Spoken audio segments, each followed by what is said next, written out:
देखिए बच्चों, आज हम लोग पढ़ेंगे बट्टा। क्या पढ़ेंगे आज? बट्टा।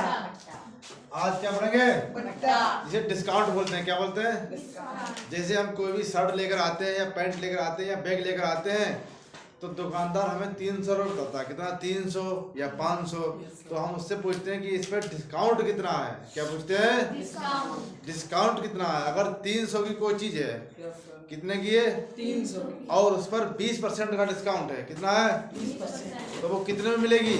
तो हमको वो 240 में मिलेगी, क्योंकि 300 का हम निकालेंगे 20%। क्या निकालेंगे? 20%। बटे में क्या आएगा? 100, 0 0 कैंसिल, 20 या 60, यानी 60 रुपए की क्या मिलेगी? छूट। उस पर 60 रुपए की क्या मिलेगी? छूट। अब 300 की है, 60 रुपए की छूट मिली तो कितनी हो गई? 240, 240। कितनी हो गई? 240। ठीक है दोस्तों, आज हम लोग क्या पढ़ने वाले हैं? डिस्काउंट। क्या पढ़ेंगे आज? डिस्काउंट। डिस्काउंट। MRP पर डिस्काउंट, मतलब अंकित मूल्य पर डिस्काउंट या छूट। ओके, अंकित मूल्य पर। देखिए क्वेश्चन देखिए और सब बच्चों मेहनत से पढ़ो। ये देखिए हमारा यूट्यूब चैनल है Anoop Kumar A to Z।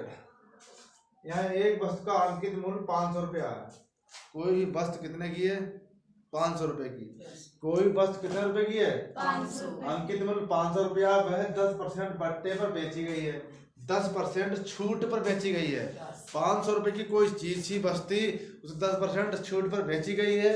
तो ये वस्तु का विक्रय मूल्य कितना है? वस्तु का विक्रय मूल्य यानी वस्तु कितने में बेची गई है।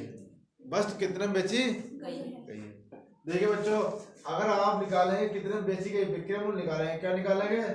विक्रय मूल्य। पहले आप देखिए अंकित मूल्य कितना है।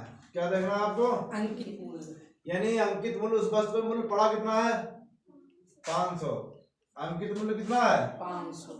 यानी उस वस्तु पे पड़ा हुआ मूल्य कितने रुपए है? 500 रुपए है।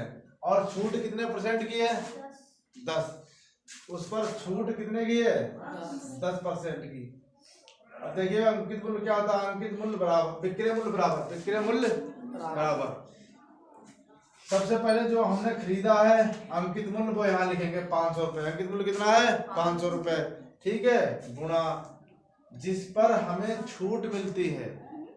जिस पर हमें क्या मिलती है? छूट। यहाँ पर क्या 10% बट्टे पे बेची जाती है, 10% छूट पे। 10% बट्टे पर बेची जाती है, मतलब 10% छूट पे। 10% छूट पे। तो यहाँ 100 और माइनस क्या लिख देंगे? 10 और बटे में क्या जाएगा? 100। मतलब लिखेंगे बराबर 500 गुणा 100 माइनस के 10, 100 माइनस के 10, क्योंकि यहाँ 10% क्या है? छूट है। 10% क्या है? तो लिखेंगे 500। क्या लिखेंगे? 500 गुणा 10, ये लिखा 100, 100 में से 10 क्या बचेगा? 90। 100 में से 10 क्या बचेगा? 90। बटे में क्या आएगा? 100। 0 0 0 0 कैंसिल। अब 5 की गुणा हम लोग किससे करेंगे? 90 से। किससे करेंगे? 90 से। 5 गुणा किससे करेंगे? तो 0 और 5 नेम 45, 5 नेम 45। तो ये हमें कितने की मिल जाएगी? 450 की। कितने मिलेगी ये सन? 450। अब जोत कितने की मिलेगी? 450 की।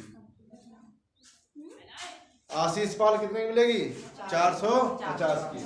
यानी विक्रय मूल्य हमें निकालना है, तो विक्रय मूल्य बराबर होता है अंकित मूल्य। अंकित मूल्य क्या है? 500 और छूट कितनी है?